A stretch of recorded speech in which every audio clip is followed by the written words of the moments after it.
Good afternoon, good evening, wherever you are. Welcome to another really exciting race here for the ALTTPR League. We have probably one of the hypest matchups that we could actually find here in Week 1. We have Team Komodo Hypers, represented here by Kyong and Furaime, versus Team Error 216, represented by thalane and Eriror, or Eri. I'm joined today by actually fellow teammate of the Komodo Hypers, Chex Human. Chex, how are you doing today? Good, thanks. How are you? I am super excited. In fact, actually, when I saw this matchup, I was actually just excited until basically today when we actually get to see this. It's pretty exciting. All four of these players are well-established, winning players in the rando scene.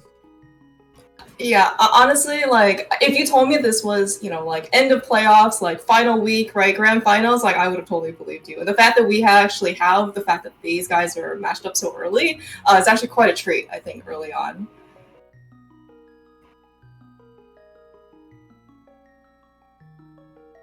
For sure. And this week is co-op, so the team on the left, Kyong and Furaime, will be sharing info with each other. Thalane and Eriror on the right, sharing info with each other. And Kyong and Furaime are known to be two of the best co-op partners. Oh yeah, for sure. And in fact, like, yeah, it's funny that you mentioned that. Kyong and Furaime are, two of probably Brazil's, like, the best, like, not only random players, but just like really good video game players in general, right? And we have actually thalane and Eri representing the German community. These guys have accolades upon accolades. Just in terms of awards for rando, this should be actually just quite the exciting match. And so, I know that you are part of Team Komodo Hypers, and, in efforts to keep the commentary, hopefully balanced and fair, I can only say that I have to root for Komodo Hypers here. Okay, I'll root for thalane and Eriror. All right, sounds good. All right, looks like we are starting off very quite divergent paths, very also expected. One of the teammates start from Sanctuary, one teammate starts from Link's house. You can, in this case, cover as much ground as you possibly can.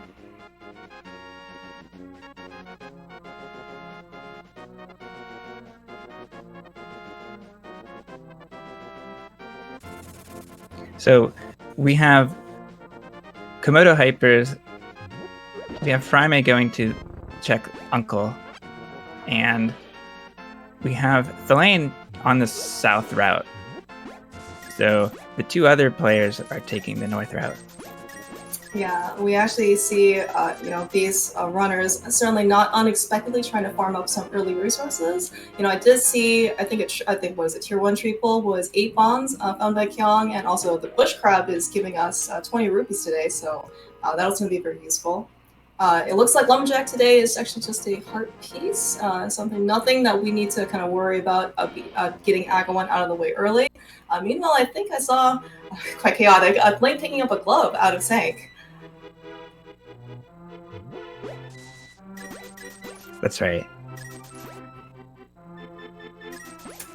Lots of early options, and of course with those bombs. No boots, unfortunately, to be able to make this dash in the back escape, but with those bombs, Lane's gonna kind of give us a peek here. Just a little bit of health and a map, so nothing probably worth noting, at least for Eri to take priority. So sort of they're gonna just keep exploring. See some really nice bomb strats on Furaime's side. It's always really pretty to be able to see that it just works out so well. And we have Kyong farming up a lot of rupees, and then Eriror as well. So we may see them go to Zora first later. Yeah, especially with that glove. That certainly puts Zora very much into logic. And this is kind of the nice thing about co-op, right? Is that these kind of potentially very time-consuming checks, maybe you need to farm up money, or things that might require a bit more creativity in terms of routing. You can just kind of send one person to go do it. Only one person out of the team needs to check. We see some dueling food pickups here on Kyong and thalane. Perfect. It's almost as if they had planned that. And of course, Uncle also paying off. I think though we saw somebody else pick those up earlier, but it looks like Furaime and Kyong have the bow, so a lot of really open options here.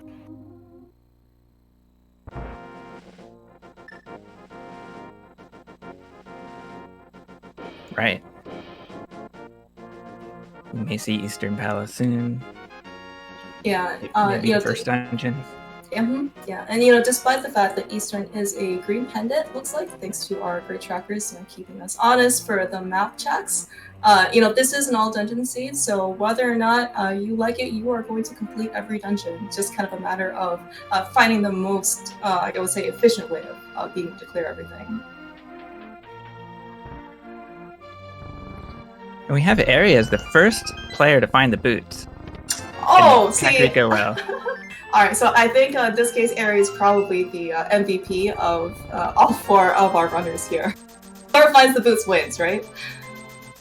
Yeah, I'm pretty sure that's how it works. You just add the difference of time to the end. Right. Yeah, I'm sure that is part of part of the info share that thalane and Eri have. That's probably one of the first things that Eri told thalane right as he found them. So probably chances are thalane's gonna kind of finish up what he has here. Unfortunately, just missing the bomb setup. But I'm sure once he's out of Zelda Cellar or whatever he wants to kind of finish up here, he's gonna make a beeline for those boots. Right, and we have teammates of both teams clearing Hyrule Castle before earning the boots, so it seems there's no advantage or disadvantage from team to team in that regard. Yeah, as you said, it actually does look like their paths are actually pretty overlapping between the teams, right? Neither team has kind of really done something that the other team hasn't really done so far, just mainly nice exploration of Kakariko and part of, North Hyrule, for the castle. But I'm sure, early boots is always a really great thing to find. It certainly makes, not only, of course, these guys, including yourself, of course, Jax, like going fast, just having boots just make things just more fun. Absolutely.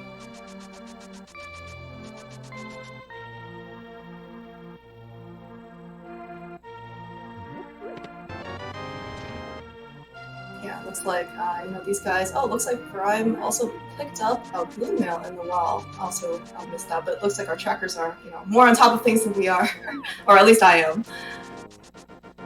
Really nice safety there, especially for the fact that these guys don't have that much health initially. Right, and in co-op, we generally pick up fewer hearts than we do on our own, because we're not checking every chest, every region. Yeah, that is actually a really good point. In fact, probably blue mail, I guess, especially since it's the well, everyone's gonna get it. But yeah, the fact that, if when you pick up basically a lot more checks for being more thorough, you're gonna end up picking up a lot of, I would say, considered more useless or junk items, right? Heart piece, 3 bombs. In co-op, you're probably gonna skip a lot of those, but those little things do add up. Right, so certainly it would not surprise me if these runners kind of end on, let's say, 5 to 8 or 9 hearts each. Yeah, and Thalane's character got a hair color change with the mail upgrade too. You gotta wonder how that works sometimes.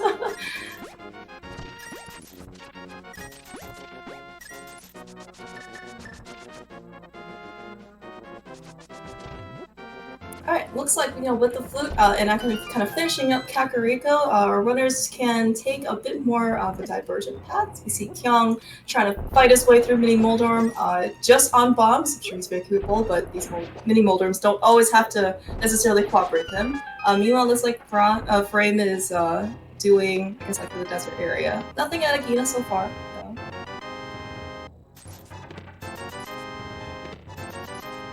Our first sword is found in Mini Moldorm Cave. Oh. Yeah, and in fact, I think the first sword pickup with those boots kind of make the game, fully playable, right? The fact that we did have boots at the 5 minutes mark, which is really great, but the fact that we could see Kyong just dashing straight through those bushes and potentially straight through these crowds, really just make the boots that much more valuable and useful with that sword. For sure. Otherwise, you're bonking into enemies and walking around bushes. Yeah. Yeah.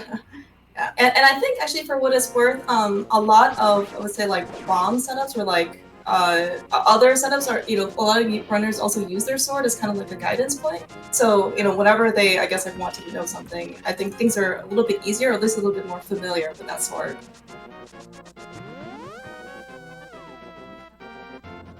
Alright, looks like your fellow teammate Kyong here with rupees in hand is setting up that water rock from Ice Rock Cave, something pretty standard. Check. Oh! Oh my gosh! Alright, so that's a really, really nice sequence break there, fighting the Master Sword and a hook shot from Waterfall Cave. And he's going to be able to now kind of like check what is on Zora Ledge, potentially picking it up if he wants it, because he has the bow. Looks like nothing, and he's going to be able to check Zora here and pay him off 500 rupees. We see some really nice water walking movement from Kyong. As soon as he enters Zora's domain, he walks a little bit to the right, and that allows him to dash straight upwards and dash along a slope. It's just slightly dangerous because there's a risk of splashing out of the water and losing water walk state, but that was very good. I'm glad you're here for us to actually explain all the technicalities of this. That's actually very subtle. Kind of shows the fact that I would say that like the fact that Kyong was very successful. Kind of also shows how well practiced he is in this. Kind of meanwhile, Furaime, up in the mountain, on his life for half a heart, kind of got bullied by those boulders. So, with hookshot and boots, Kyong is also able to use hook speed, which is a minor glitch that we can use in the Japanese version of A Link to the Past, which is what Randomizer is based on. So that's a great combination to gain a lot of speed. And meanwhile, Furaime picks up the book from Death Mountain, Spectacle Rock. Yeah, I'm actually really glad that you kind of mentioned things about movement. Oh wow! As kind of picks up his Titan's Fist from Paradox Gate. Oh, and a lamp. Jeez, it's got a lot. And the pearl. All right, so Death Mountain has basically our bounty for us today, demonstrated on Kyong's side. But I was gonna say that I'm really glad you kind of mentioned some more subtleties about movement. I certainly, don't doubt Kyong's kind of skill and caliber in this game, but the fact that he's also running up against very formidable opponents such as thalane and Eri, every movement advantage that you can get out of your seed, the more that's like the more edge you're going to be able to get on this seed in order to try and win this race. Right, and what is bigger in Randomizer is routing. And having the hook shot is a really good incentive to go to East Death Mountain, where there's that bounty of items. And the hook shot, as far as we can tell, is out of logic. We don't know what was required to get into the waterfall yet. We haven't seen flippers.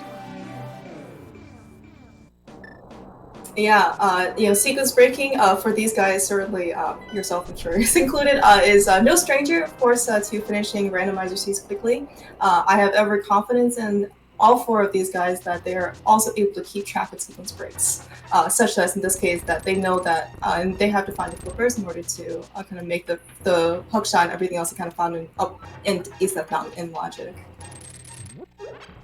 Alright, meanwhile, let's see. We see actually thalane kind of exploring Eastern Palace area. I actually didn't quite catch if he ended up finding anything that was of note, but it does look like he found a cape at some point.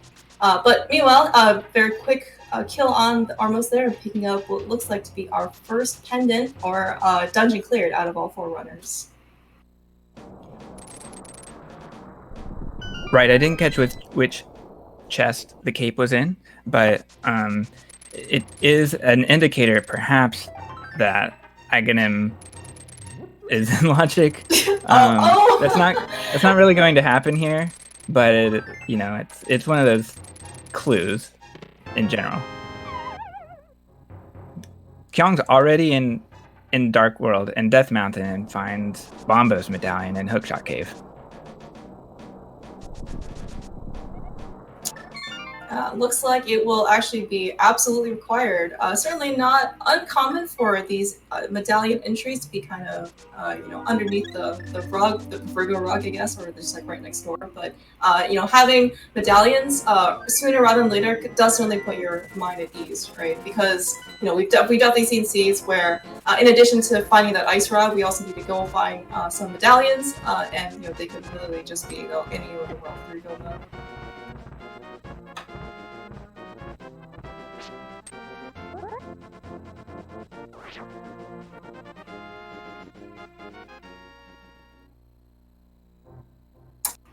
Do we see some mood boosting strats on Eri's side in order to, instead of bomb jumping, I guess, the way over, Eri demonstrates that he also indeed is not stopped by pits in this case, and putting those boosts to effective use. And Eri spots the magic mirror on the desert ledge. Coupled with that book that looks like Eri and Furaime also found in Death Mountain. I do remember Furaime being in the desert area and checking Agina, so, certainly with those boots, I certainly hope that he had dashed over and kind of spotted that magic mirror as well. So, to have that knowledge is really great, and I'm sure he'll go get the mirror sooner rather than later. Right, I missed that. So we know that Furaime could get that, not necessarily going through desert, but fluting with the mitts and pearl later once he gets them. Oh, yeah, that is an excellent point.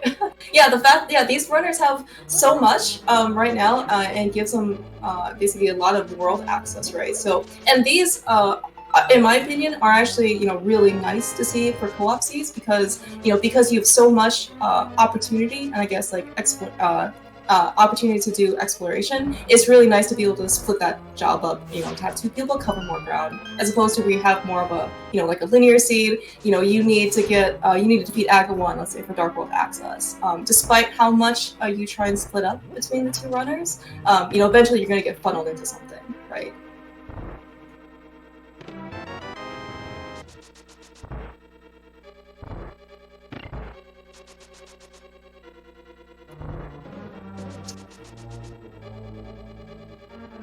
Watching these four runners, it is literal non-stop action. Right. I don't think there is ever a time, even for a second, where runners have basically stood still. Right, and Eri does not have the lamp yet, so it looks like Eri won't be able to clear Desert Palace, but Kyong will. So that is a routing advantage for Kyong here. Yeah, speaking if of I'm which... correct. Speaking of which, I think we also saw Kyong pick up his first bottle. I unfortunately had not been counting or noticing how many items are in desert, but that was at least one of the two items that we saw. The fact that Kyong has the Master Sword, I'm sure he's going to go straight to Lamo in this case. It's a very easy clear for him.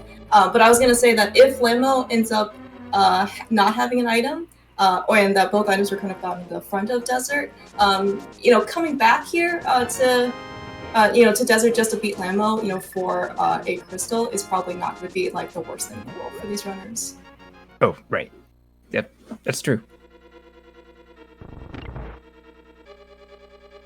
But as we see here, with that fire source in hand, the Master Sword, we even got some arrows here. If Kyong wants to do some NMG strats, we're gonna definitely be treated. We have Thalane and Eriror both in Death Mountain. Thalane searched as much of Hera as he could and found the shovel. Something you always want to see when you're up in Death Mountain. Yeah. And Eri is going in there as well. All right, so certainly not too common, the fact that you see kind of both runners, very closely next to each other in kind of the same either temporal or, geographic location. But oh, wow, speaking of which though, maybe, there was impressions here on, thalane and Aries team, because thalane just dug up the flippers, which puts basically everything that they had kind of found up and deck down with that hookshot up. Or at least with hookshot now back in Logic. That's really funny in terms of spheres, because I was tracking the sequence break on the bottom of a sheet of paper that I have. So the top of my sheet of paper and the bottom of the paper just connected. Oh, that's awesome. You're probably actually one of the few people that I know actually in this case that actually had like a real actual paper tracker. Yeah, that's my style. Yeah, no, that's freaking awesome. Totally approve. So we had the book leading to mirror. We had the mirror leading to the shovel, and then the shovel leads to flippers, and then that leads to the hookshot. What a sequence, I guess, does he kind of wanted you to take? Certainly would cost more time for these runners other than to kind of sequence break out the hookshot. Right, so Eri is finding those as well, and we'll be back on Death Mountain soon enough. Yeah, looks like we're going to take advantage, at least on Kyong's side, with all of those items that you had just mentioned, with the mirror, with the mitts, with the flippers, with the flutes. He's going to give us kind of a peek at the Meyer area. Looks like there was powder in Meyer Shed. So that does open up another check when we eventually make our way back to Kakariko, which I believe Kyong looks like he's still the only one with the bottle, so he can couple that pretty nicely with the sick hit check.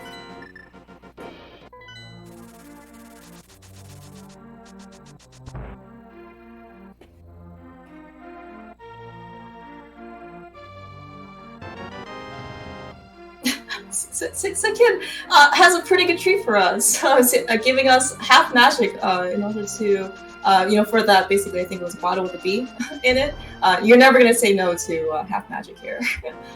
Yeah, it's like a Kakariko Village safety remix. Oh yeah, so maybe in this case, I guess we've already seen the Bucknet, so I was going to say if we maybe powder the Magic Bat, unfortunately, we're not going to get a second Bucknet. That's true.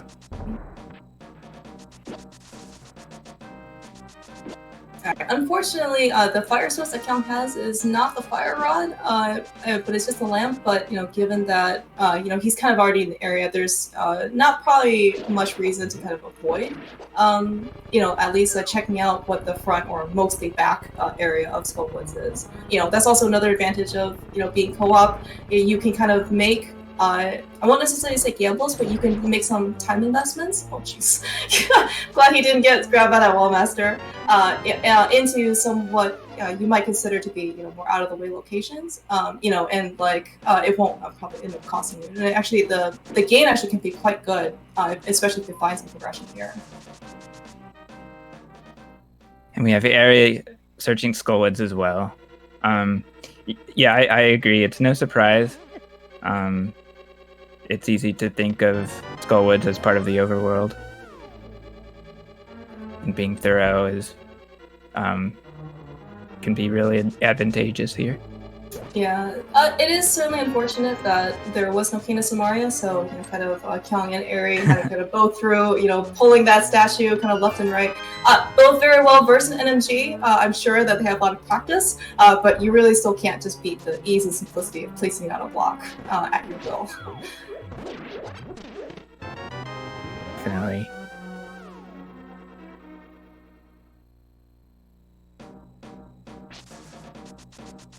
Oh, I meant to look at Furaime's screen to see how he performed Harapot, perhaps. I assume it was Hook Speed Harapot, but I may be wrong. I had also, unfortunately, was not paying enough attention, but he got up here. Oh yeah, very quickly.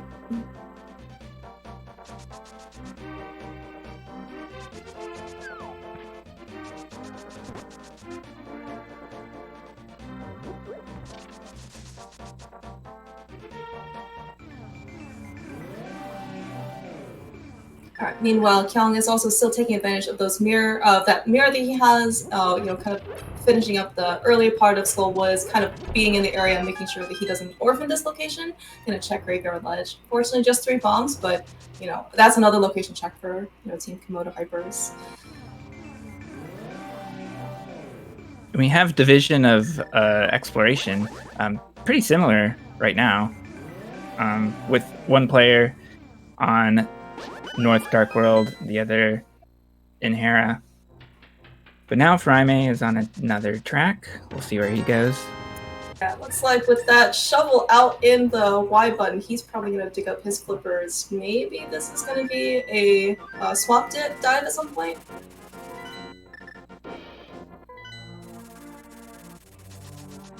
I would be surprised since we don't have Hammer yet.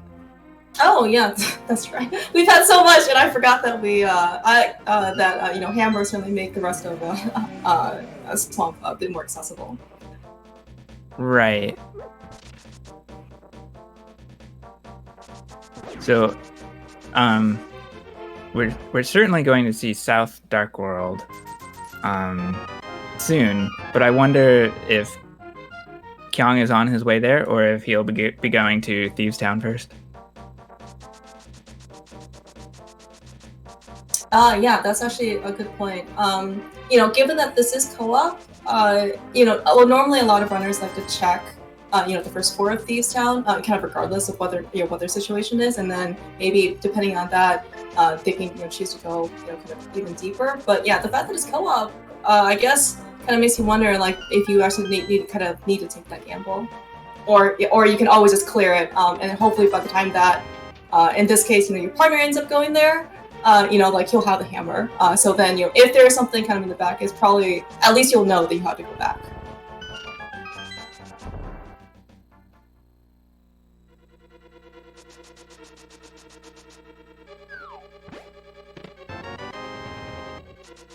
Yeah, so Kyong's doing it. Kyong's in Thieves Town. Eri as well. Eri's in Thieves Town. Is there a saying something like "great minds think alike"?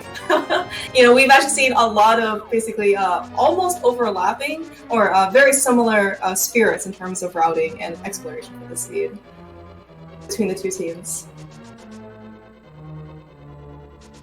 For sure.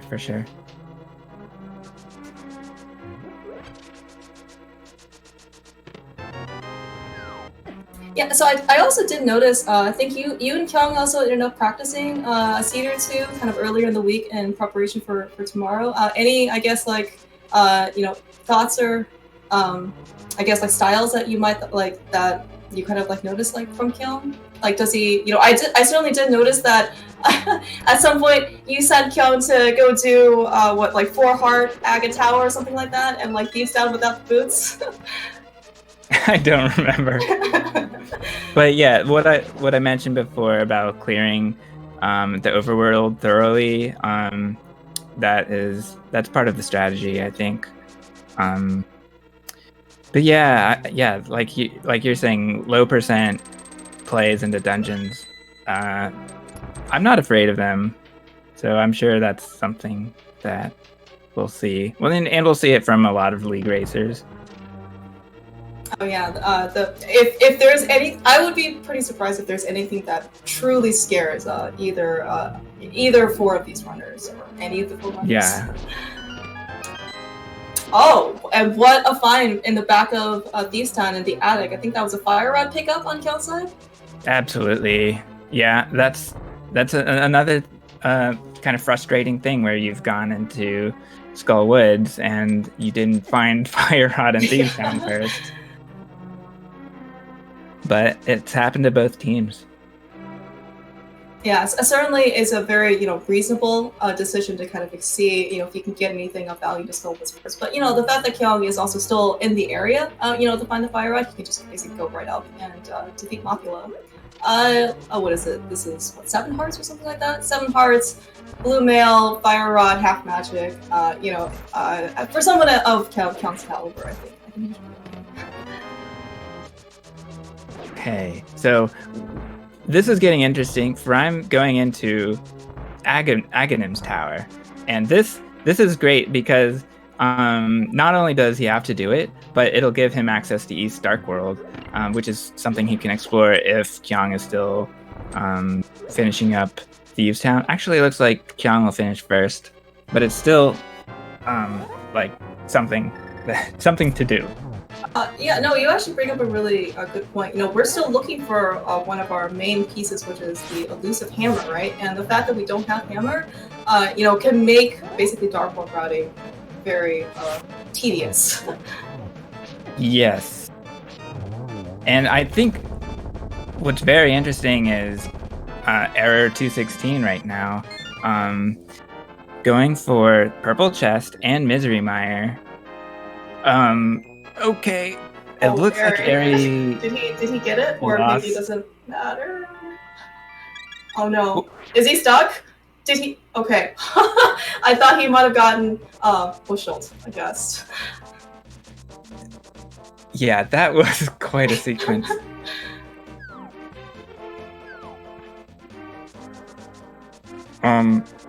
Yeah, so I can imagine that Thalane and Eri feel slightly behind. So going for a dungeon they can't complete, and a purple chest, which is a long check, we can kind of sense that they are feeling behind, I think. Yeah, and given that, yeah, you're certainly right. Or you certainly that sounds actually very reasonable. But at least it's good to see that they at least kind of split up these kind of like longer checks, right? As opposed to kind of the lane or area. In this case, because they can split up kind of like the work, they're kind of amortizing the cost of kind of doing these checks, as opposed to like, independently. Mm-hmm. Right, so and Kyong would never skip Smith at this point either, turning in Smith. And we'll see if he does purple chest too.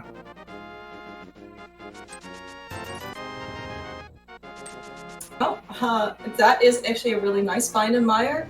The Link picks up the Temper Sword from the vanilla Big Key chest. Wow. And how about that? Eri finds Cane of Samaria at Bombo's tablet. Oh, at Bombo's, wow. Wow, alright, so that is some really great knowledge share on Thane's. I'm sure maybe, Thalane kind of wished that Eri got there just a little bit sooner before he ended up going to Mire, but, certainly it's not going to be like too big of a time loss here. And also kind of like a nice thing, when Eri kind of got caught up in those bushes, it did actually look like he, kind of lost the purple chest. But I guess like the fact that is, you do have a co-op buddy. So, just because, you ended up kind of having to isolate that check, if you were playing solo, you would certainly not feel very good. But here, at least, when Thalane eventually kind of goes back for a forced read of Bombo's tablet, he can just kind of take the purple chest along with him. Right, and now Kyong has the purple chest. It's active, but Kyong is not picking up the purple chest to take it to the locksmith because of a recent glitch where we don't actually have to take the purple chest all the way. It can just be active on the Dark World. And then Kyong mirrors, and then the purple chest is turned in for a piece of heart. Yeah, and certainly at this point, I would consider, like, it probably doesn't even matter what's in the purple chest. It could be progression or not. But we definitely see, team Kyong and Furaime being just very thorough. This is really interesting because Furaime is thinking about his next play, and Kyong's about to find Cane. So it'll be interesting to see what happens here.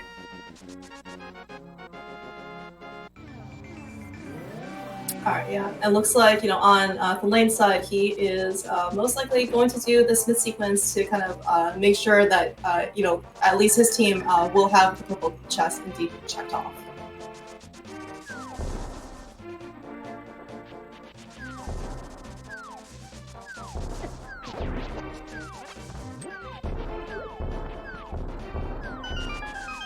we certainly still do see a lot of kind of like overworld explorations. We're slightly over the 30-minute mark, and kind of outside the occasional dungeon. I think that not a lot of runners have kind of like committed and decided to try and clear dungeons. Understandably, thalane did try to go to Mire. We couldn't complete it, but in terms of just like dungeon completion and crystal collection and penny collections, for that matter, it doesn't actually seem that high at this point.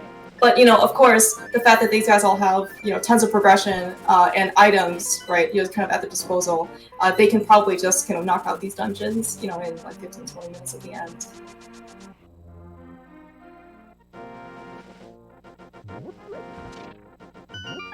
Right. So here's a dungeon that Furaime might not be able to complete. It's Palace of Darkness, and he doesn't have the hammer yet, I don't believe. Yeah, apologies in advance. It looks like we might have some technical glitches on our side. Nothing to do with major or restricted major glitches.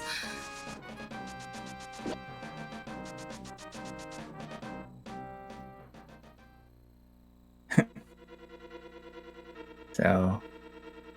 Yeah, I certainly don't. I think a dip in pot at this point seems pretty reasonable. Between all 4 runners here, we have covered a lot of checks that we have accessible to us, and pot is kind of one of the last places where the hammer could actually be.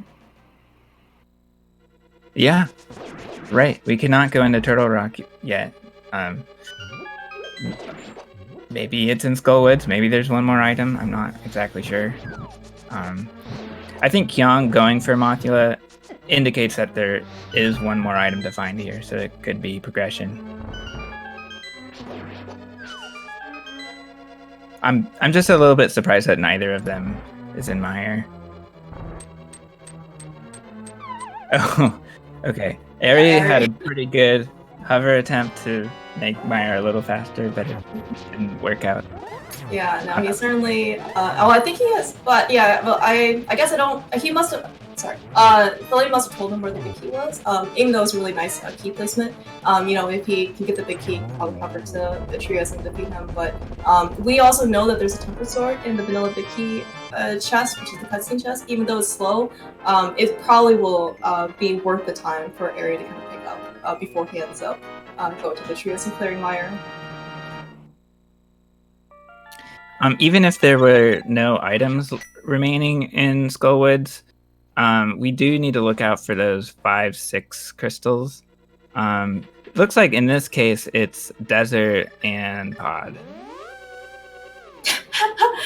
Speaking of Pod, Furaime just picked up the hammer from the basement.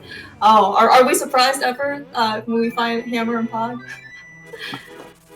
Never surprised. Ever surprised. Just sometimes you want to shake your fist at it. Yeah. It was the last real bounty of items. So that it gives us Ice Rod left to look for. What else might we want out of this seed? I can't think of anything. So want maybe is a different word than need in this case. So want, I would, I think if these runners find silvers along the way, I'm sure they'll take them. Maybe a butter sword. It's kind of doubtful. Maybe like if they find the 4th sword, and they don't have to go through basically the fire cutscene chest to get their 3rd sword. Right. But yeah, in terms of what we actually need outside of that ice rod, certainly no stranger to finding the ice rod hunts for these types of seeds. I'm not actually sure if there's anything else we truly need. I think we did see that the entry to medallion to Turtle Rock was Bombos as well as Mire, so we don't need any more medallions for sure.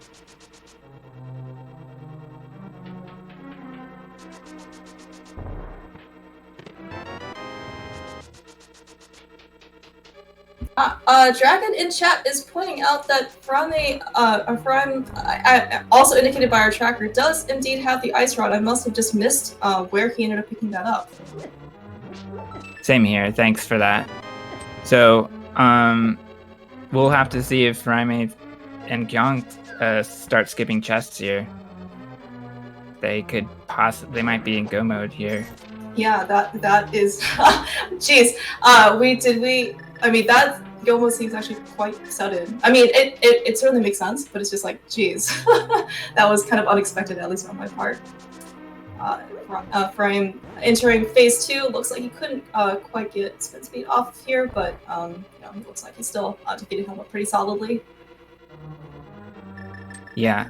So if Komodo Hypers is in go mode, they will miss that tempered sword that both thalane and Eri have, which is kind of interesting.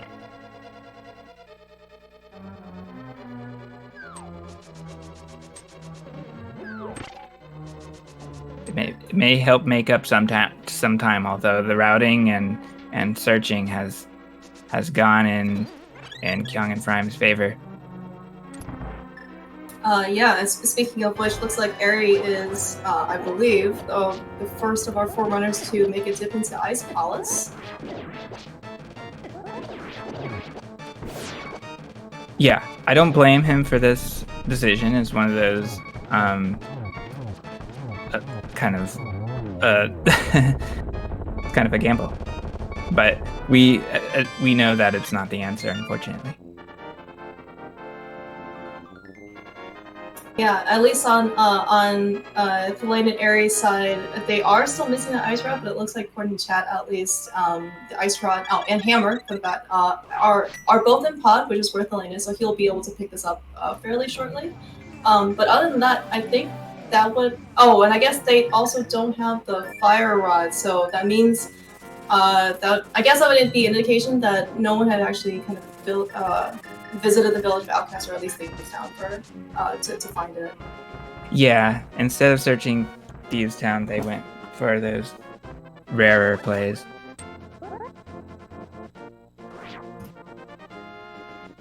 More low % chance of items. Yeah, so yeah, I was initially thinking like, so maybe by the time thalane kind of finishes up pod, because he is going to be able to clear it, once he finds that hammer. Also, thalane and Eri can be in go mode, but yeah, they're still unfortunately kind of missing that elusive Fire Rod. And I certainly don't blame Eri. Fire Rod has been locked behind Bombos and Ice Palace for God knows how many scenes that we played or seen. So this is totally reasonable. Oh, funny. Kyong is just now picking up his shovel, so he still needs to find the flippers to get into Swamp Palace. But I mean, things are looking certainly really strong here for Komodo Hypers. The fact that you can go mode Ice Palace with the Canis Maria, you can go mode Swamp Palace, and I mean, like, these are basically like these are dungeons with a lot of checks. But if you can go mode them, like, they just go through like a lead split. Certainly, if you can go mode these dungeons, it's definitely to your advantage. And I was able to catch Kyong's Herapot technique at this point. He was using start buffers, and his buffers were really good, such that he only paused 2 times, one for each turn that he needed to make, one diagonally downward and one straight to the right.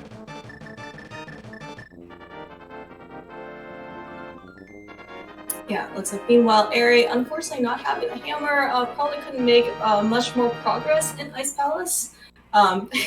Unfortunately, as he basically just was leaving Ice Palace, looks like thalane actually had just picked up the hammer, so at least now Eri knows where the hammer it lives. That's right, and now it's go mode for Error 216.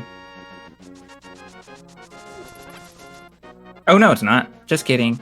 They still have to find Fire Rod. They still need the Fire Rod, unfortunately, and I certainly think it looks like Aries just trying to get onto the other side in order to get to pod, which certainly makes a lot of sense. We unfortunately know that the Fire Rod is kind of sitting in Thieves Town, so he was just right there, right? But we can't send him those vibes, or at least he can't receive them quite yet. Yeah, I wouldn't be surprised if they don't go to Thieves Town immediately, since Hammer allows you to clear multiple dungeons. Yeah, no, that's certainly a very, very good point, because like thalane can now go back to Meyer as well. With the Canis Maria, and yeah, the fact that the hammer, it opens up swamp for them as well. We know that that swamp won't have anything of use for them, but if they're still looking for the fire rod, right? Fire rod can also just very well be in swamp as well. This is an interesting routing choice from Kyong.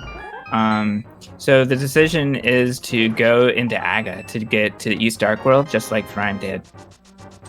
But that's not how co-op or how all dungeons typically works, because often Aghanim is done right before Ganon. So the routing, I think, is going to be faster. I guess that's why he went for it. Otherwise, Kyong would have had to use the mitts to go all the way around the world to pod.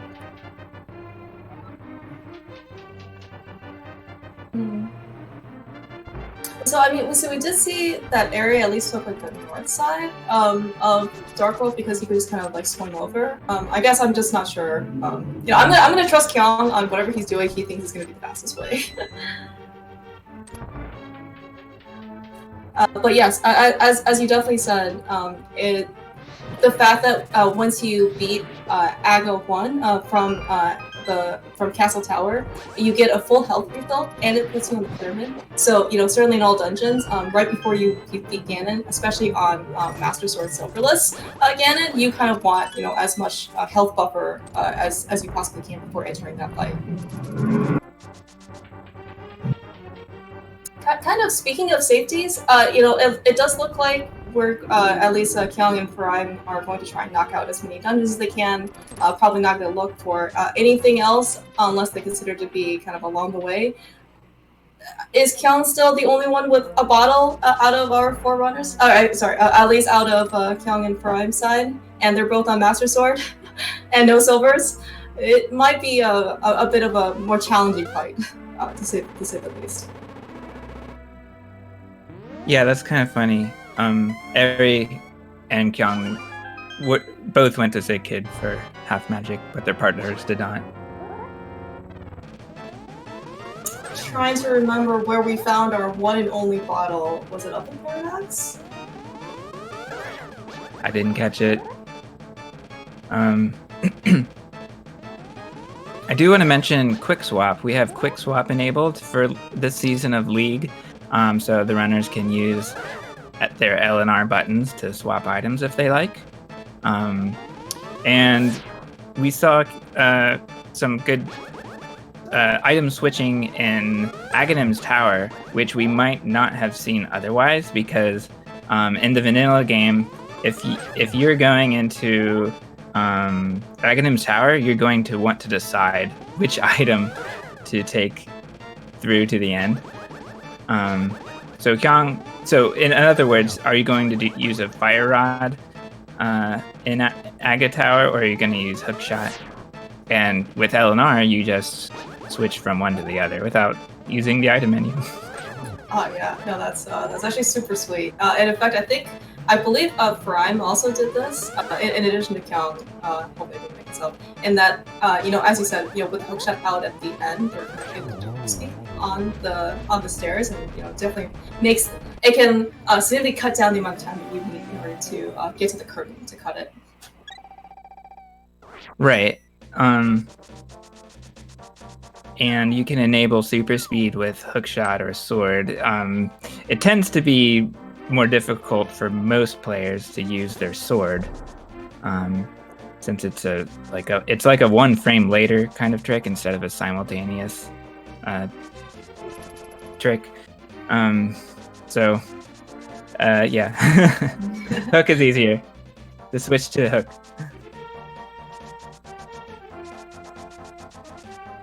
Yeah, meanwhile, it looks like, as Duncan also has pointed out in chat, we do see thalane here exploring the depths of Swamp Palace, hoping also to find that fire rod. very reasonable, honestly. Just Yeah. given where they found their progression is. It's just kind of so maybe at least like Swamp will be nice to them and have the other bow or something like that for them. Right. Meanwhile, Eri, taking down Helma. I'm sure he's out of muscle memory practice here. The fact that he has a ton more hearts, a lot of mail, and tempered sword, but I'm sure he just took care of it just fine. Yeah, it was kind of interesting to see and by the way, Eri, top 4 on NMG leaderboard. He's top 4 now? Wow. Yeah. And it's interesting to see the difference between Thalane and Eri using tempered sword. Thalane used poke dashes, which I never have seen, or if I have, I never really noticed it. So Eri just went for 4 slashes, but Thalane kept his sword held out through the entire fight and then just dash poked to take Helma down.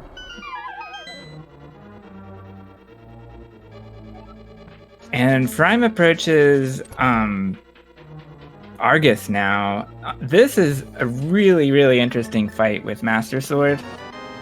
We're seeing Furaime do an initial sword out poke dash, and then he's able to time hits to alternate hits against the puff.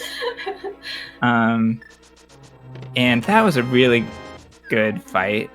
Basically, I think it may have been a 2 cycle, but 1 cycle is the minimum when you have Master Sword, and it's very difficult to do.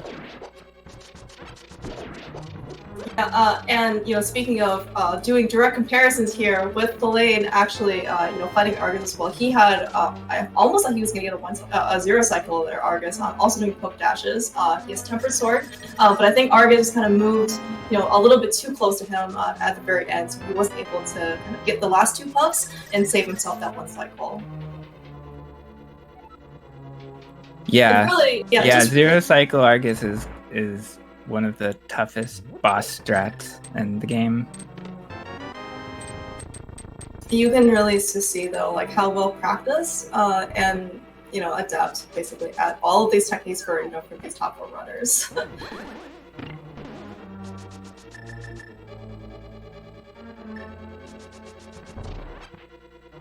Alright, looks like after a Swamp Palace clear, Furaime was in very well positioned to go and read Bombo's tablet, pick up his Canis Maria. So I guess I can only assume that the fact that he picked up his Canis Maria after Swamp, he did diver down with bomb setup. I guess I'm just going to assume that because I didn't actually see it. Right, exactly. That's what he did. Oh, and speaking of which, it looks like Furaime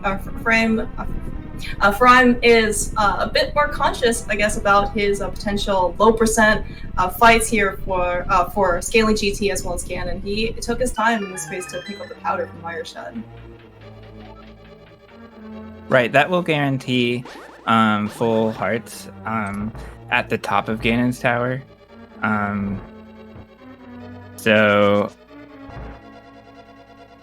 In other words, in the room before Moldorm 2, Furaime will use powder if he's really low on hearts. Alright, looks like Eri for Team Thalane and Eri has finally made his way back to Thieves Town, or at least for him it's going to be the first dip in. But in this case, they're going to at least hopefully get some good news, for better or for worse, at least at this time, that Eri's going to pick up the Fire Rod very, very soon. And then I think then that'll be officially go mode for Thalane and Eri. Yeah, this definitely has vibes of Last Location. Mm-hmm. In fact, he slashes before opening the chest. But that may have been to clear the way, I'm not sure. Alright, so, I mean, at least you have found it after, so many times. But yeah, normally, when you hit, kind of go mode at, the 50-minute mark, even for co-op, it doesn't actually feel that bad, but you really do kind of have to wonder, sometimes, when you're facing really tough opponents, such as Kyong and Furaime, right, that you certainly have to wonder, like, what their routing was, like, where they are. Hopefully it doesn't affect them too much. just in terms of like their their execution, because Eri and thalane are like crazy good in their own rights. But as you said, sometimes routing and the sequence in which you pick up progression can certainly lead you to very divergent paths. Yeah, the early water walk really set the tone for this, and then so Kyong used a water walk early on to get the hook shot from the waterfall, and hook shot led to Pearl and a bounty of items on East Death Mountain. It took the other team a while to get the sequence to get to the hook shot. Although they did use the correct sequence. Not a broken sequence.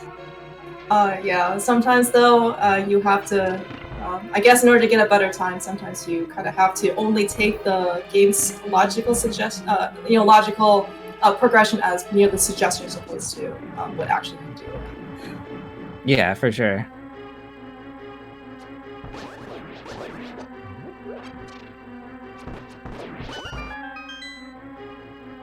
And the seed was pretty kind. Well, I don't know if you would call it kind, but the fact is that the hammer did not block any progression for our players. It was basically hammer go mode. Again, I'm not positive whether Ice Rod was found first. I think it was, but the hammer didn't block anything for our runners. Yeah, I think at least a confirmation from chat was that the Ice Rod was in the vanilla big key chest and hammer was in dark basement. So, assuming like the key layout was somewhat normal, I can only expect them to go to the vanilla big key chest before dark basement. Yeah, that makes sense.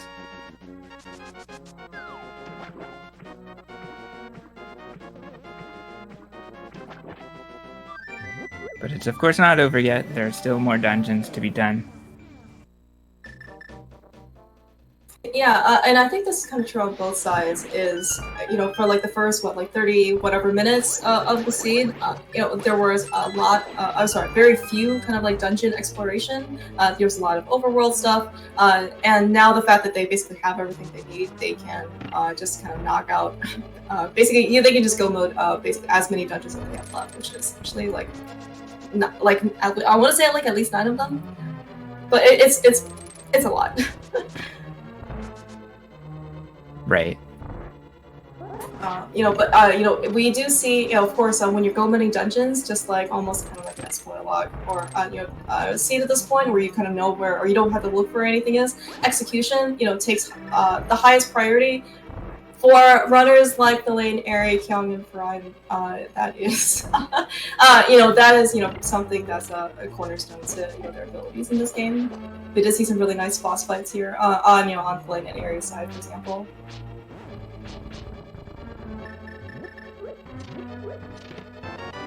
Kyong, okay, so Kyong used Icebreaker to take a shortcut through Ice Palace and finds red mail.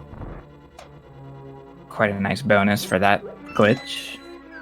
And to use Icebreaker, Kyong went with sword buffers, which is a nice and fast way to control your movement. Yeah, certainly one observation after Quick Swap is enabled that the menu times have decreased significantly. Partially just because you don't have to open up the menu anymore, but I guess as kind of a consequence, it does seem like the more you can. This has actually motivated a lot of runners to try and reduce their menu time like as much as possible. So if they don't have to end up using like pause buffers, they'll try and find other ways to try and buffer their movement input in order to get a consistent setup.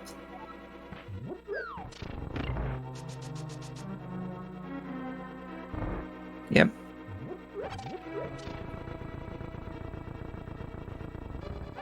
Yeah, and I think we did see on Eri's side, he had a really nice moth fight. Certainly a lot healthier than I think when we first saw Kyong kind of take on Mothula. Meanwhile, we see Thalane's kind of muscle memory kicking in here, doing really nice clear back to Skull Blades. I'm sure his top fight will be just as good. And Kyong fires an Ice Rod shot at the wall before Cold Stare for good measure.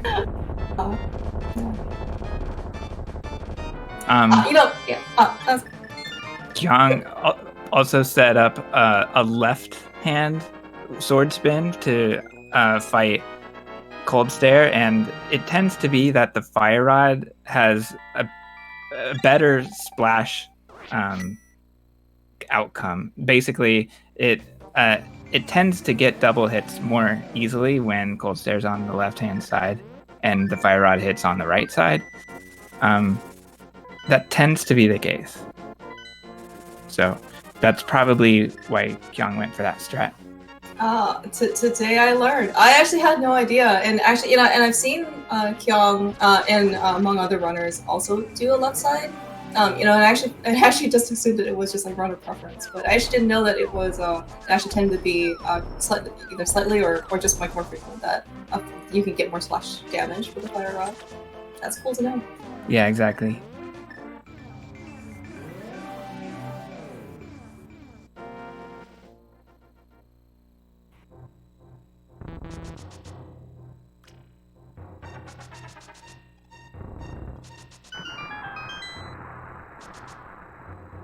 And I'm not sure if a lot of people use this strat, but Kyong, and I may have learned this from him, Kyong uses a mirror dash to clear the block in the dam. In other words, he uses Y and A at the same frame, both to clear the block with the minor glitch and to dash through the room. Dude, I don't even think that I realized that mirror dashing was even a thing. I mean, it makes sense that you can item dash out here, but I guess I just never thought about that.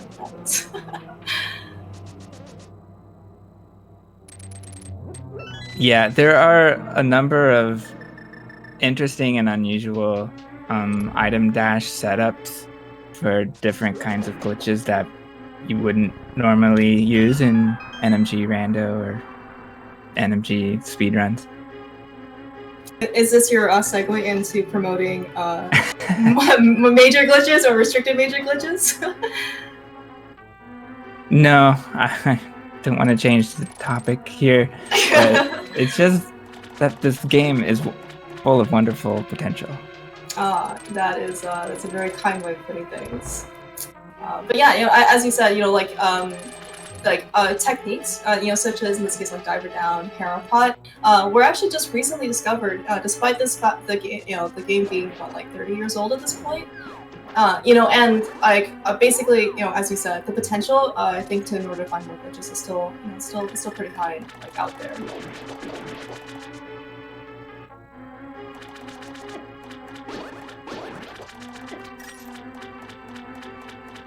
So Thalane's going into the Vitreous fight with Tempered Sword. He's taking it carefully here. He didn't get a 0 or a 1 cycle against Vitreous, but play it safe. Yeah, I just noticed that he had the cape, so potentially he could have still just caped it and then spin slot or sword spun, for Argus. But yeah, I certainly don't blame him for taking things a bit more cautiously. Right. And Kyong is also doing the sword out hook dash strat. And he's grabbing puffs. It's probably not a 1 cycle, but it's a good way to start the fight with that sword out hook dash strat. We can always switch back to slashes when things get out of hand. Yeah, and certainly when we just compare kind of all 4 Argus fights, we can actually see kind of also what a difference Tempered Sword would make. The fact that not all, if you kind of pause midway, through Argus, on Master Sword, you have to slash twice. Even whereas I think if you don't end up getting 0 cycle Argus, with poke dashes with Temper, you just slash it once, right? And then the puffs go down. Right. It looked like Kyong got 3 cycles of of puffs on Argus. So the 3 cycles will slow him down a little bit.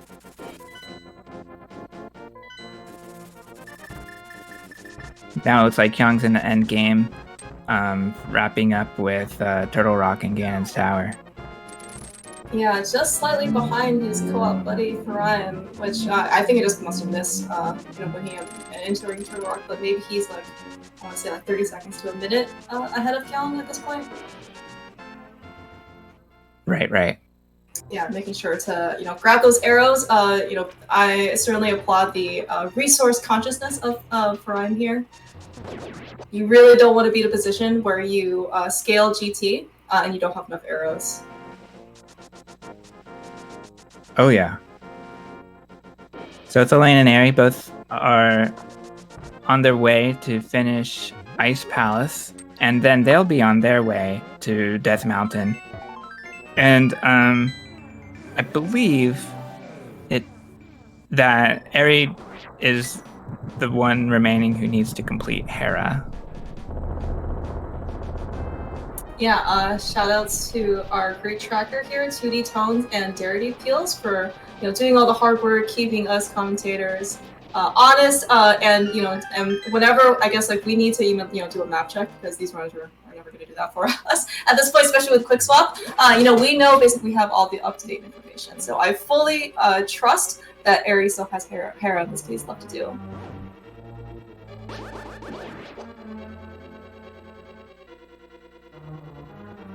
But yeah, we can certainly see that, because all the progressive items basically have been found, all these runners are basically go-moding whatever dungeons they have. We see that basically Eri and thalane, they don't really probably at this point need much more coordination. Whatever I guess they see fit or whatever is their preference, they're going to basically knock out dungeons. Maybe for fun, right? If they can do the same dungeons together, they can compare their times. Right, so we'll need to call out big keys that they find. It's going to be... I haven't paid attention to how Kyong and Furaime are dividing their efforts in Turtle Rock, but it looks like Furaime is scouting it out. I mean, there's probably not much of a difference between a fast Turtle Rock and slow, but because they have to go to every room at this point.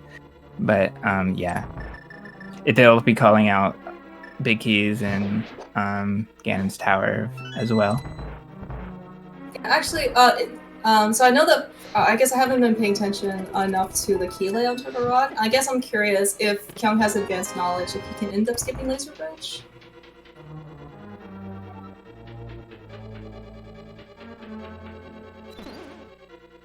Maybe looks like yeah, it's possible. I just don't know either. Yeah, but it looks like Furaime does have a small key, but maybe he's willing to check Laser Bridge here in hopes that he finds a third sword or those nice silvers. Oh right, yeah, and this is a good opportunity to check a bunch of chests. No, just another key. One more key than necessary. It's okay. Maybe the next season of League will have like item share or something, so that when Furaime ends up picking up the key, he just kind of gives it to Kyong.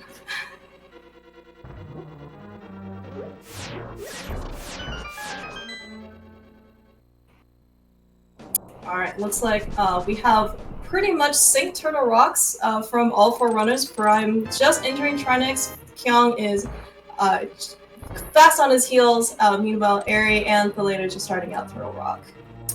So with really this, great. All the runners in the same dungeon. Yeah, no, it's and in fact, from a commentator or like a viewer's perspective, right? This is actually our kind of like a best opportunity to kind of see the difference between execution, especially between Eri, between Kyong and Furaime, because they both have Master Sword and Hammer.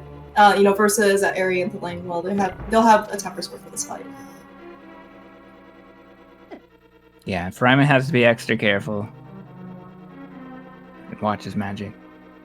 Yeah, that also is a good point. Kyong and Eri are the only ones that found that bottle and turned it into Sikit for that half magic. So despite, so I think Furaime has probably the hardest fight, right? No half magic, Hammer, Master Sword, Trinex.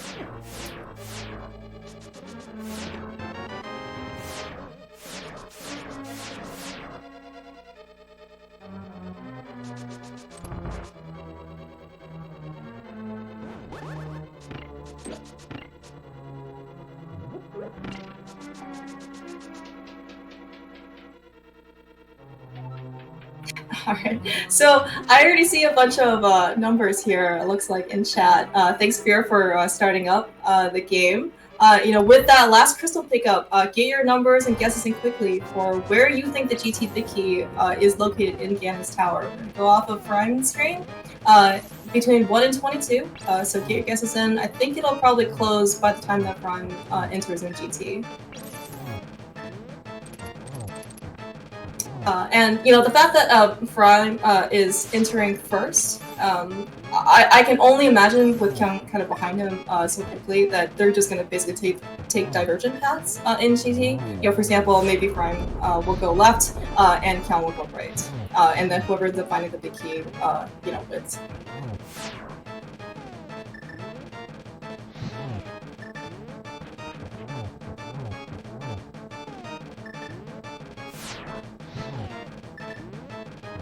First two chests are just 20 rupees and our container. And Furaime gets a second row of hearts.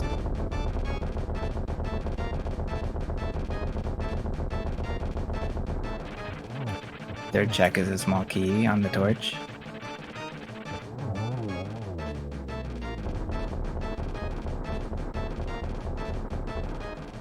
Yeah, I'm actually not sure if this is kind of Furaime's, more like standard GT routing, but it's certainly a very common one. You end up doing Hope Room first, and if there's a small key, you continue full right. Otherwise, you mirror out and go full left.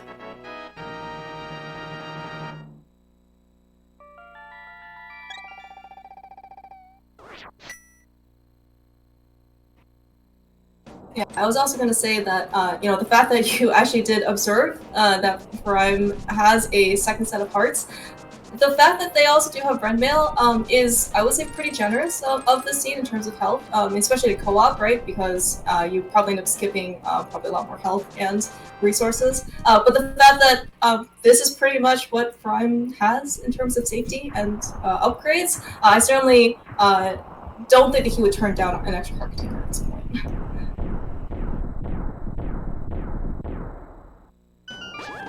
Meanwhile, looks like we have the first of our Trinex fights on Eri and Thalane side.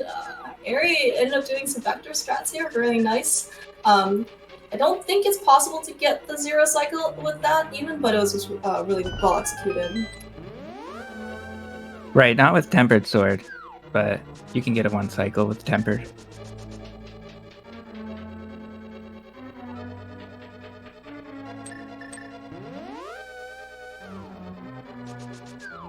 Furaime finds the big key. I believe that was number 10.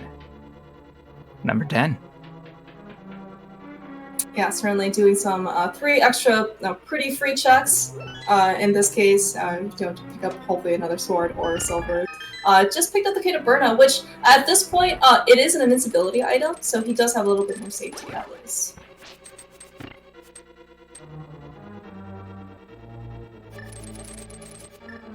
Yeah, alright. Looks like, Thalane is going to be the last of our runners to kind of kill Trinex. Also doing some vector strats. We do see some NMG muscle memory, looks like kicking in. Unfortunately, it looks like that ice net didn't get, I guess, hit the first time, which is pretty unfortunate. But yeah, ever since kind of Quick Swap became more race-friendly, I think you see a lot more runners trying to practice quick swapping between the Fire Rod and Ice Rod, but at least for NMG, that's not allowed yet, right? So we saw kind of more NMG-esque fight there by Thalane. Yeah, it just feels like the left head refuses to die sometimes, and you think it's done, and you've already moved on to the next one. Then you have to wait for the explosions to stop before you can switch your item pack, even with quick swap on. Yeah, I also I didn't realize that until you try to pause or switch items, right? And when the explosion's going, you just can't. That was kind of a sad moment. Yeah. All right, so both Kyong and Furaime are in upper GT now. And in Gauntlet 5, G5, Rhyme had a Zazak get away from him on the ice, but he cleaned it up. And he does have the powder. He went out of his way for that, so he's able to recover hearts quickly there. Yeah, at this point, as you said, probably one of the most costly things that could happen to Kyong or Furaime, or really even to Eri and thalane here, is to basically take a death here on GT, especially for how far, in this case, Furaime and Kyong has gone. Right. Yeah, there are a number of disasters that can take place in Ganon's Tower. I mean, why don't I list them all off so that they all happen? But I think it's a commentary's blessing, right? Not a curse. Right.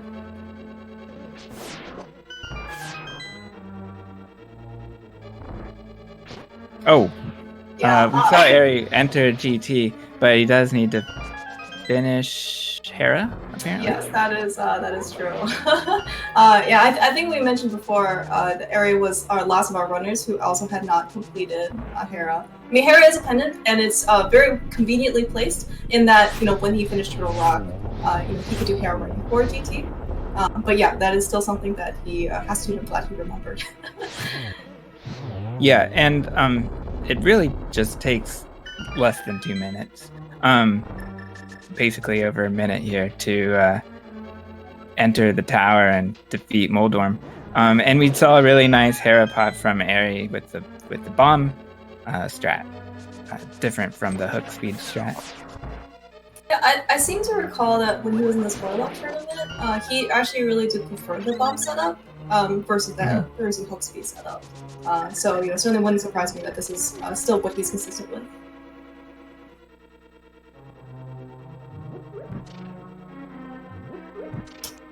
It looks like upper GT. That's really cool. Yeah, it looks like upper GT here, at least for Furaime, hasn't really paid off that much in that at the end, to face Agatu, he still is on Master Sword and Silverless. It's certainly not going to be a problem, I would imagine, for Furaime, but I'm sure he would have liked to have found a third sword.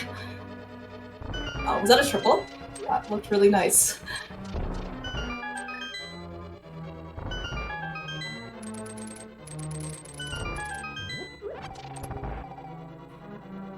Alright, so by my observations, I think that was 3-2-1. Fortunate that the first blue ball in the second cycle kind of snuck in there, but otherwise a really nice Agatu fight. Meanwhile, it looks like Kyong is in a room where you never want to see in Ganon's Tower, which is when you fall off from Moldorm 2. Or you get knocked off from Moldorm 2, sorry. Yeah. Kyong is using the hook shot to gain invincibility frames, but Moldorm's movement really didn't agree. So often, most of the time, if you use your hook shot, Moldorm will kind of be attacking you by the time that the hook shot ends. And so your sword spin will instantly hit him. But yeah, it just didn't agree with Kyong at that time. That time. Yeah, Moldorms and of the big and small variety don't tend to agree with many runners. Alright, so watching Furaime here at Ganon. You got a really nice warp to the upper left to deal with the Firebat Ring. He earns double spins in that position. And he's got another round to go. This is probably the last ring, but we'll see. Sometimes it takes a number of cycles to get through this. But yeah, Furaime knocks it out. He's already in phase 3. Yeah, that's certainly really great to see, and I'm also really glad that he ended up picking up that red mail, because I think on blue mail this probably would have been a restart fight.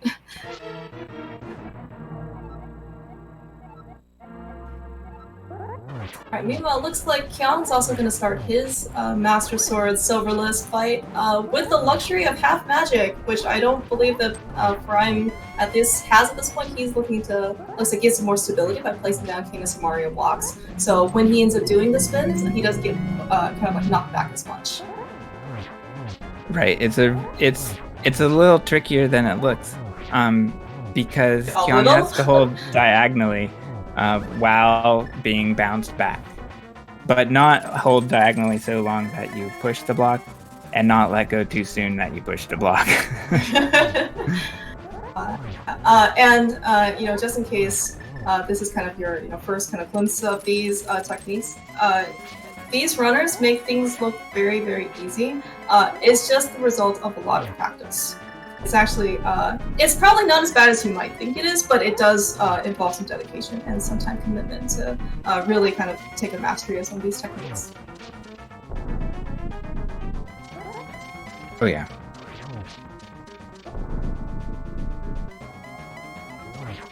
Contrary to, well, actually, it looks like on Thalane and Aries side, they're it's basically at the same room or one room apart. You know, right after AGA 2, I believe they both still have to do AGA 1, but you know, once they end up getting to the Ganon fight, we're gonna basically see a lot more, a bit of a contrast between what a Master Sword Ganon fight is and the Temper Sword Ganon fight.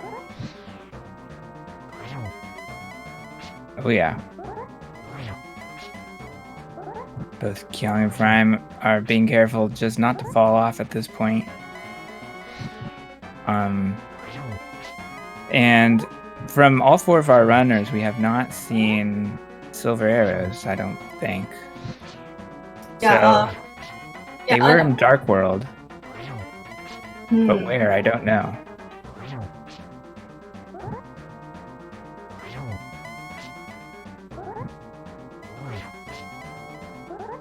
I'm glad you ended up catching the hint, because I think I just looked away. You know, I'm totally playing Aries and I totally missed that. Wow, alright, the last Master Sword's spin. I'm glad that Furaime has survived with 3 hearts. He just needs to get through this fanfare, walk across that 1x3 bridge, and he will be one of the, he will be our first runner out of the 4 to finish this seed.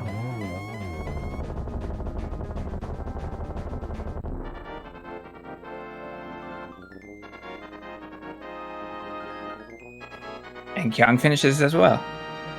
GG to GG's, Komodo Hypers. Yeah, GG's to Furaime here, and shortly after here for Kyong. Let's see if we get some official race times here. I see that Furaime has finished with an official time of 1 hour 19 minutes and 12 seconds. His Brazilian counterpart, Co-op Buddy, finished actually very shortly afterwards with an official time of 1 hour 19 minutes and 33 seconds. Wow, 20 second difference between these guys. Really nicely played, and well coordinated and well executed.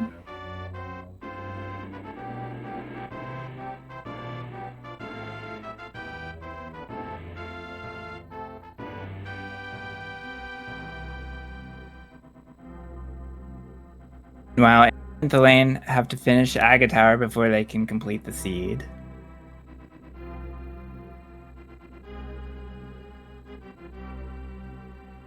Yeah, that is actually one thing I think I didn't realize, I think until quite a bit later, was, you know, we did see all 4 runners in Turtle Rock, right?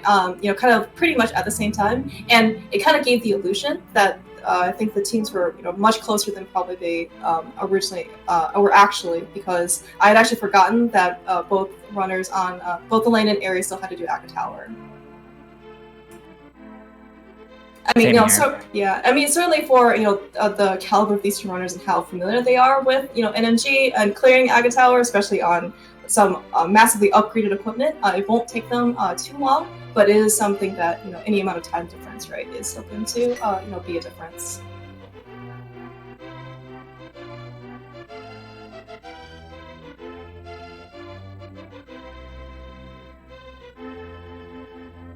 And should we talk to the winners before the race is completed, or wait until the race is over?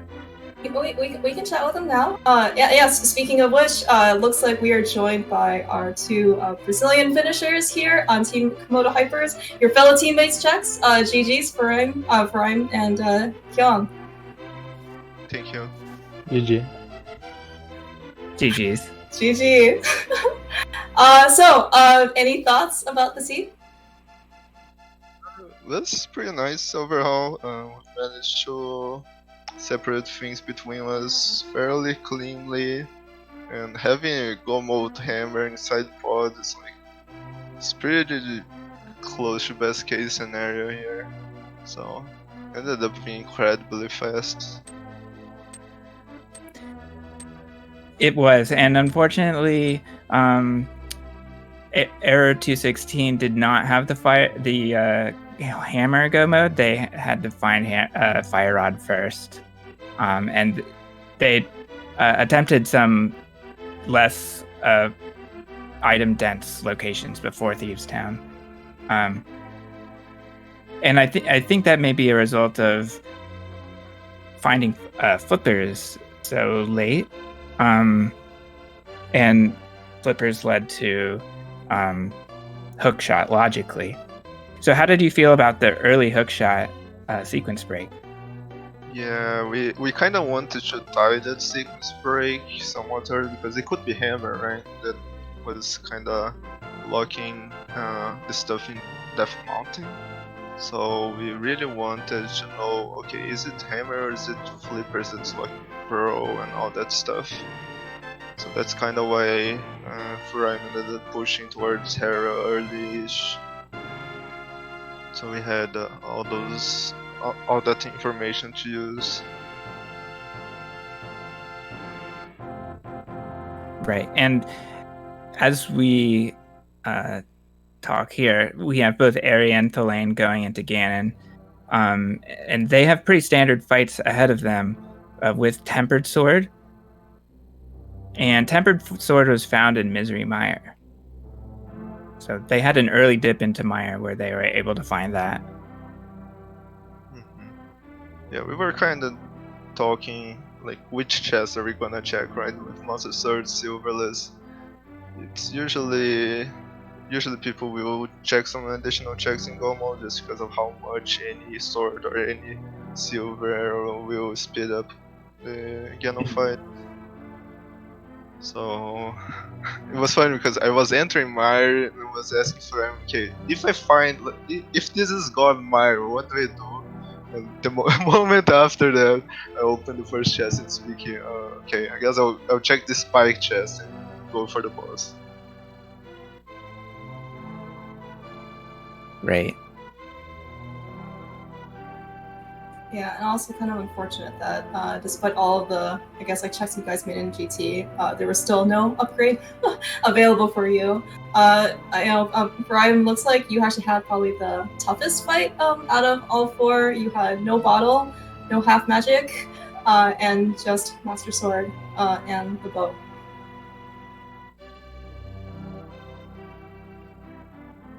Yeah, GG on the Trinex fight as well, which looked a little scary. Oh yeah, it was.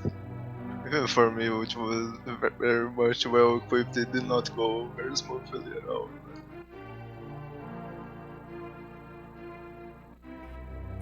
Looks like we are also joined here by Eri and Thalane. GG's on your finish as Thalane defeats Ganon and will walk across his 1x3 bridge very shortly. GG's. GG's Kyong, GG's Furaime. GG's, you guys. Oh, that was something. So, Yeah. How did you feel about going into Dark World in this seed with flippers blocking Hookshot and Hookshot blocking Moon Pearl and Mitt and Lamp? Yeah, so I decided to do the flipper checks, and it was only after I came from Hobo and did the Zora stuff that I realized I didn't have the Moon Pearl, so I didn't actually activate the Water Walk stage. So at that point, we just decided to skip that for now and just do the stuff that's in logic. And yeah, the entire chain leading to exactly the flippers hurt. So I kind of assumed that we were behind a little bit if one of them did fake flippers or did the water box stuff, which, I mean, we can assume Yeah.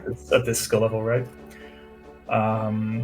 I think the final nail in the coffin were definitely like the hammer and fire rod, but Yeah, for until sure. that point, just coming into the dark world was already okay. We might as well just try to get some out of the way locations out of the way, and then hope we get something good. Right. When I saw that you had purple chest and placed it directly onto the mirror portal, I did not know how you would get that back, and in fact, you were stuck there pretty much. I was actually stuck in the brushes as well. That was great. Yeah, that was really unusual. Yeah, that was a small mistake. Luckily, it didn't really end up biting us. It was slightly awkward that Thalane had to do the entire trip with the chest as well, but we needed to get Samaria from Bombos anyway. Right. But yeah, there were a couple of small dumps. Me going to Turtle Rock without, or trying to go to Turtle Rock without the hammer because I wanted to get Bombos. I thought might as well dip Turtle Rock, and then realized, oh wait. I did not notice that.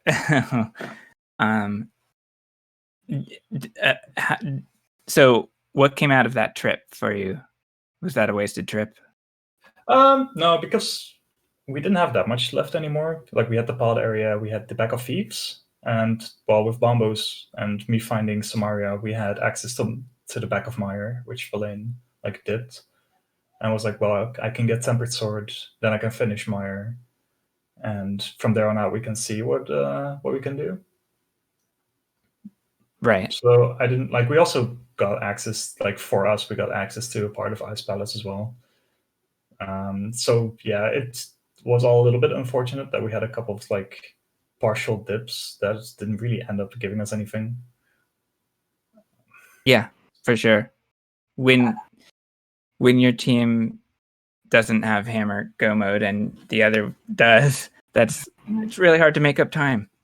So it was nice to see what Tempered Sword could do to help your team out a little, but it just wasn't enough. Yeah, I'm definitely mostly happy with my execution. Mm-hmm. I do think that, I mean, I caught up to Thalane, so I think I caught up an entire era. So that was nice. Yeah.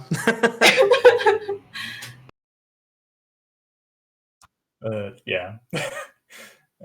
So no major complaints there. It's just that our early routing ended up biting us, and yeah, it's what happens. I do think we have some small improvements to make for tomorrow, maybe. Just, of course, we shouldn't make drastic changes based on what happens one seed. But I do think that there's a couple of things we can take note of and maybe adjust a little bit. Yeah, I think so too. Also, I'll be in that race. Yeah, I was also going to say, also losing against you guys is no shame. That's super stacked matchup, in my opinion. So yeah, for sure. I hoped it would be a little bit closer, but I do think that this would be one of the highlights of the league, just in general. This matchup. Definitely a very scary week for us as well. I mean, the entire division. Yeah. Yeah. When I saw the match, I was like, yeah, I'm happy with 1-1 on this matchup, honestly. Yeah, I think everyone's happy if they can get one win against the other team, but even if it's 0-2, I think that's fine as well. Yeah, there's no shame, but I'm definitely hoping to get my revenge tomorrow. Yeah, we got this. Words. Alright, checks, you studied them throughout this whole seed. We're gonna have a meeting after this. I don't remember anything that just happened. God damn it. Nice comms. I also really just want to say thank you so much for your agent to basically being able to have this restream to begin with. I think there was actually a bit of back and forth between just between like all the restreaming resources that people had, and a lot of other channels being busy. So just really happy that he was actually pretty much the one to make this restream happen. Yeah, it's a big weekend for League. So glad to participate, and so it's great to see all these races today. Yeah, thanks, Fear, and everyone for commentary and tracking as well. Yeah, thank you so much, like Eri, Kyong, and Furaime. You guys put up one heck of a race. I mean, I was super excited to see this race up. Any last comments from the racers? Early boots against Mario, please. I guess. Oh yeah, Eri, you won, by the way. You were the first one out of all 4 of you guys to find boots. I mean, no better person to get them, I guess. Oh yeah. Yeah, I got nothing. Just GG's again. Yeah, Thanks, thank everyone. you. Yeah, thanks for the race, and let's see. Well, half of you tomorrow. Yep, it'll be exciting. Yeah, best of luck to all 4. Well, all the racers that will happen. I guess it'll be all 4 still, all 5.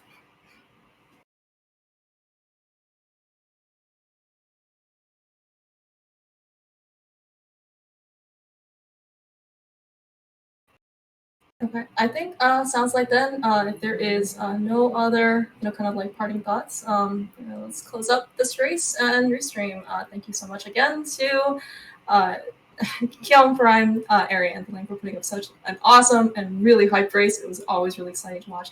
Thank you, Fear, for actually doing the restream to begin with. Really none of this could happen without you. And of course, Chex, you are an awesome co-commentator, full of knowledge, lots of fun. So I hope we can do this again. Yeah, me too. And thanks again to our trackers, 2D Tones and Darity Peels. Yeah, and these guys are, I believe, racing tomorrow. Actually, forget that. I don't think there's a channel assigned yet, but it's Sunday at 5:10 Eastern time. So definitely be sure and check out this. And of course, Chex is going to be replacing Furaime on Team Komodo Hypers, but it's not going to be any less hype of a match. Does that mean that Furaime is going to replace Chex as the commentator as well? Yep. Awesome. Can we get confirmation from Furaime on that? Nope.